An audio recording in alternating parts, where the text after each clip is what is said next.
Good afternoon. My name is Amy Cornelia, and I'm Director of the Biomedical Scientific Working Group for CFAR. And I have the pleasure of introducing today's speakers. And we're going to continue the discussion that we just had about other strategic partnerships here within Duke. First, we'll hear from Dr. Kevin Weinfurt. He's from the Department of Population Health Sciences. And then we'll hear from Dr. Chris Plow from the Duke Global Health Institute. And after Dr. Weinfurt speaks, we'll have about 10 minutes or so to ask questions before we move on to Dr. Plow. So as for a brief introduction, Dr. Weinfurt is a professor and vice chair of research in the Department of Population Health Sciences and a faculty member of the Duke Clinical Research Institute. He's also a professor of psychology and neuroscience and a faculty associate of the Trent Center for the Study of Medical Humanities and Bioethics. Dr. Weinfurt has extensive experience in conducting both quantitative and qualitative studies, including psychometric evaluations of new health measures, medical decision-making, and bioethics. Dr. Weinfurt will present on research interests and resources in the Department of Population Health Sciences. Dr. Weinfurt. Thank you very much for inviting me and inviting the Department of Population Health Sciences to talk to you today. So I'm just going to give a very high-level overview. So the first thing to know is that we're a relatively new department, just over a year old.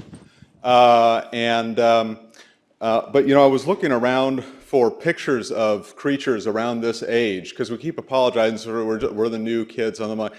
But you know, animals around this age are cute and lovable, but we're also ready to rock. So that's a theme I just wanted to get across to you.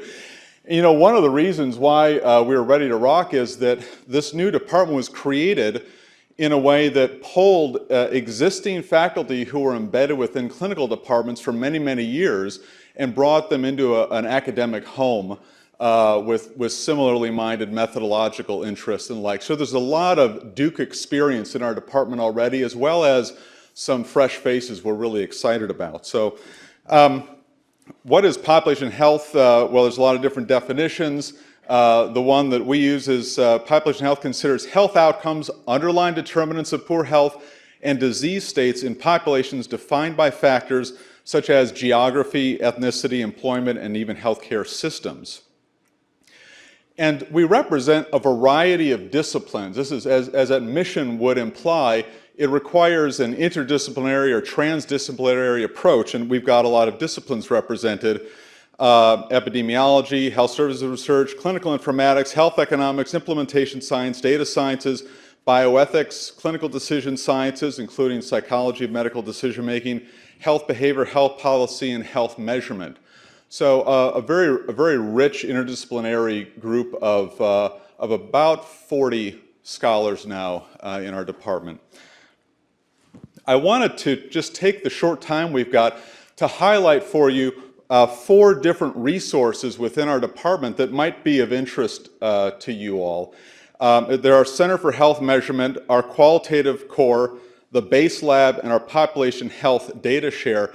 And as I was looking at this and I was thinking about interactions with CFAR, you know, one thing that you should be aware of is that central to 2 of these resources and strongly associated with a third of them is Dr. Amy Cornelia. So you guys actually have a very direct road into at least 3 of the 4 main resources that our department has available for collaboration. So we're off to a good start in terms of collaboration, even though we didn't really know it. So I'm going to walk through each of these and just say a bit about them. Our Center for Health Measurement is really dedicated toward developing and facilitating the use of measures for patient-centered outcomes, both in clinical research and healthcare settings. And so we focus on a number of different things. One is identifying those outcomes that matter to stakeholders, doing that early formative work to find out what matters, developing those patient-centered outcome assessments, whatever they might be, patient-reported outcomes or caregiver outcomes, assessing patient and caregiver preferences. Right? So in addition to describing the health states that people are occupying, how do we understand what the worth of those health states are or of potential future health states? And we're also kind of methods geeks, and we like to work on trying to improve the methodology for doing all of the above. The methods that we tend to focus on include in-depth interviews and other qualitative methods, cognitive pretesting or cognitive interviewing to see how well people are understanding items that have been written, psychometric evaluation, statistical analyses of the properties of tests, what psychometrics are, latent variable modeling, and quantitative preference elicitation methods. These are the things that we would do to try to gauge the worth of different health states to people. We were so lucky to recruit a couple of years ago Bryce Reeve from UNC to be our director of the Center for Health Measurement. Has anyone heard of the NIH PROMISE set of measures? Anyone heard of PROMISE? Okay, I'll come and give a talk on that another time. There should be like 50 hands going up. It's a great thing, and Bryce invented it. And so we're happy to have Bryce. And we've got two new faculty we're very enthusiastic about who are really interested in developing collaborations with people across campus. So give me a shout, and if you've got some ideas and want to talk, we'd be happy to talk to you more about how folks in the Center for Health Measurement can help out. Let me focus now on QualCore, and now I'm partially giving some of Amy's slides for the next two sections that I've modified ever so slightly. So the Qualitative Research Partners Group is dedicated to partnering with clinicians, faculty, and other investigators at School of Medicine on research involving qualitative approaches.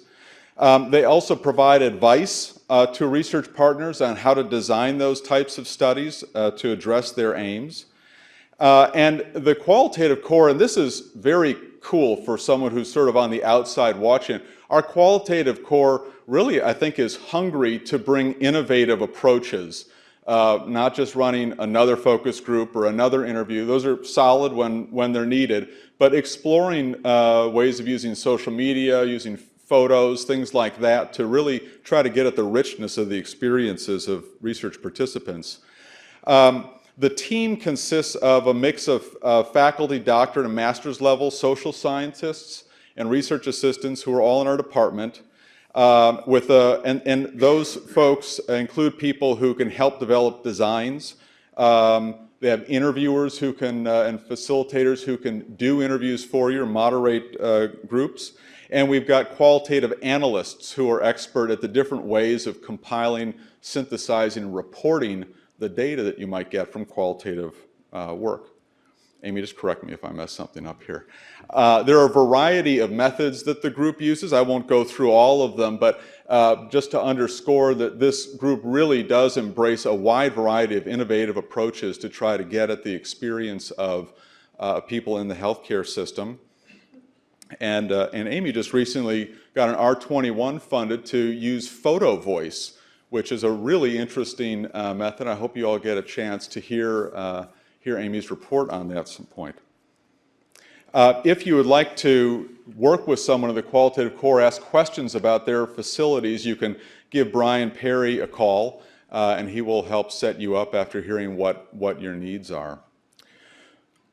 So I want to turn to the third sort of key resource we've got, and that is the BASE lab, the Bioethics and Stakeholder Engagement Lab. And this lab really arose out of work that was already going on at Duke, empirical work to try to support decision makers who were trying to figure out the best ways to engage people, and especially participants in research studies, in respectful and effective ways. So the mission of the group is to partner with clinical investigators and research stakeholders to systematically collect and integrate empirically generated stakeholder input into the clinical research process. So specifically, that means identifying these areas that are critical to the successful implementation of studies, gathering data through social science research with patient participants, communities, and other stakeholders, and then using those data to help our colleagues inform the planning and conduct and interpretation of the results they're getting in clinical research studies. The group in the base lab, at which I'm a proud member, include faculty and staff with expertise in a variety of different research methods, as shown here. And just to give you a sense of how this happens, typically we get a research study, and in the old days, you just got together a bunch of principal investigators and just mapped this sucker out and run it. Unfortunately, we're finding that that's not too effective for a variety of reasons. Oftentimes, the outcomes are not particularly relevant to decision makers. The study design is not particularly palatable to participants, and you have trouble recruiting or you have a lot of dropout. People who are going through the study aren't treated in the most respectful ways sometimes and are confused or even offended. And the results of those studies are not implemented sometimes in the best way because that connection with the stakeholders was not built in from the start. And so we work off the model of the entire research program from question development all the way to implementation, being informed by a study team of investigators and stakeholder representatives and a panel. But sometimes questions arise about what the best way to go is for a particular decision. And those questions could arise all over the place, right? What's the best way to recruit people? What is the approach for consent that might be most appropriate here? How do we say these things in a way that participants will understand them well, right? And so those generate empirical questions. And so the base lab folks would design a study, collect data from representatives of the patient or the stakeholder population of interest, analyze those data, and report and interpret the findings back with the study team to help inform a more intelligent decisions in the conduct of that study. And when you do that, question marks fall away through PowerPoint animation there. So this piece of this project is the piece that the base lab loves to take on. And it's an exciting, growing piece that I think nationally we're seeing a lot more interest in doing. And even our colleagues in pharma are dedicating staff and programs now to incorporating this type of empirical inquiry into the design of the studies themselves. I wanted to highlight a paper that came out a couple years ago that I did with Jeremy Sugarman, who some of you might know. Jeremy and I have done some work in understanding expectations of benefit in HIV prevention trials. And so I just point this out as an example of something where we're doing research to try to understand what are people thinking, what are some sources of confusion, is there any bioethical concern here? And it takes a lot of work to try to figure out how to even ask people some of these questions. And we were only partially successful, but we might use methods such as cognitive interviewing to develop questionnaire items and sit down with participants and understand how they understand the questions and fix them up and try to improve them. So, really lots of exciting kinds of work that can be done.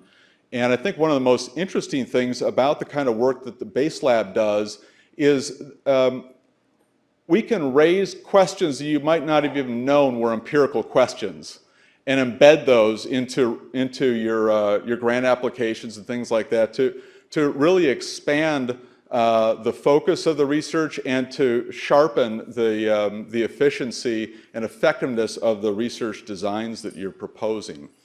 So, I encourage everyone, take a minute and chat with me or Amy or others about some of the work you're doing and what some of the empirical questions might be surrounding the bioethical issues, the engagement issues. And again, you can contact Brian Perry as well for inquiries there. The last resource I wanted to discuss is our population health data share.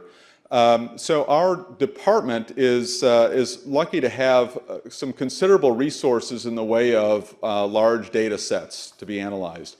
So the data share gives researchers access to electronic health data from a variety of sources, and that access is governed through data use agreements that we can help you walk through.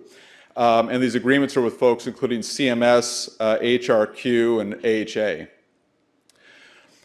There's an operations team here that can help folks to do research studies using observational data, and that includes doing project management, financial management, handling the regulatory aspects of this so that you're not wearing an orange jumpsuit at the end of your project, proposal development, feasibility assessments, and consultation. There we've got a very experienced group, many of whom have worked previously at the DCRI for quite a long time.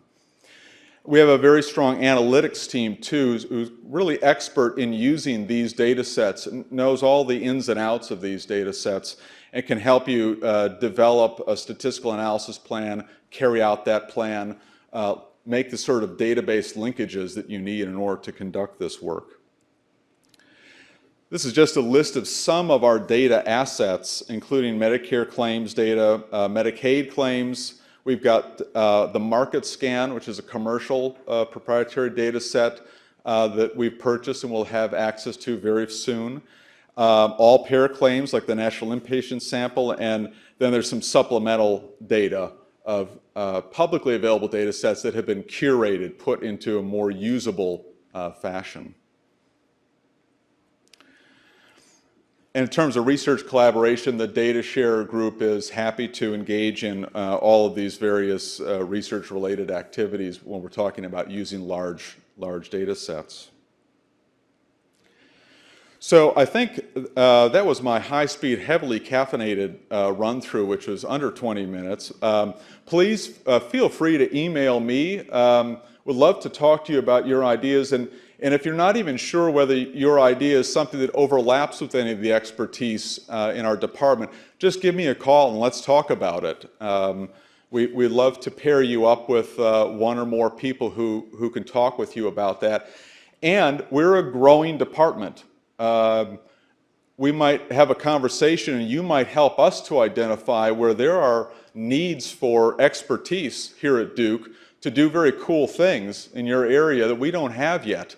And that's really important for us to know as well, too. So please, I encourage everyone to reach out and chat with us, and we'll take questions.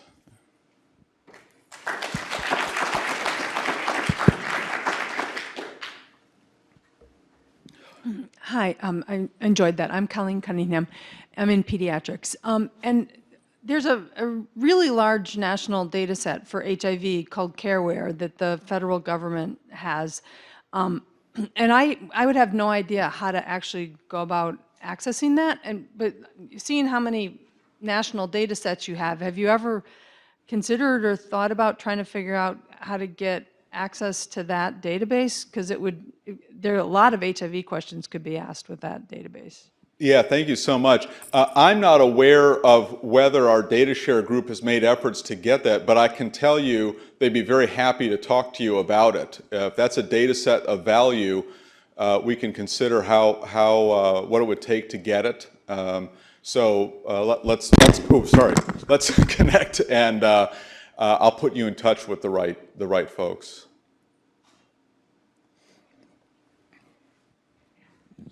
I have a quick question that might be of interest to those in the audience. So as a new department, we are starting new academic programs, a master's and doctorate program. Can you talk a little bit about those, please? Yeah, thank you, Amy. So we have a master's program in population health that is going to be starting next fall. And we have a PhD program that has been approved, but will start after a little more of a delay, a PhD in population health sciences, where we expect there to be more specific tracks, like a measurement track and the like. And so if you or you know someone who is interested in pursuing graduate study in population health sciences along the lines of the areas I've sketched out here, please encourage them to check our website, and there's information about the master's program there, or reach out to me directly. Be happy to talk to you more about that. Thanks for that cue, Amy. Kevin, that was fantastic. Maybe the same question that was posed to Ebony. We do a lot of funding, of small pilot funding of clinical studies or pilots that are done internationally. You have support for international trials then also through some of this mechanism? Yes, we do have support for international trials. A lot of us a lot of us came from the DCRI, and a lot of us, including staff, still have relationships in DCRI or membership in DCRI. So a lot of the expertise and experience with international work that the DCRI had is also reflected in our group. Okay, well, thank you. Kevin has to run and actually give a keynote talk next door, so thank you very much for Thank you very much. talking to us.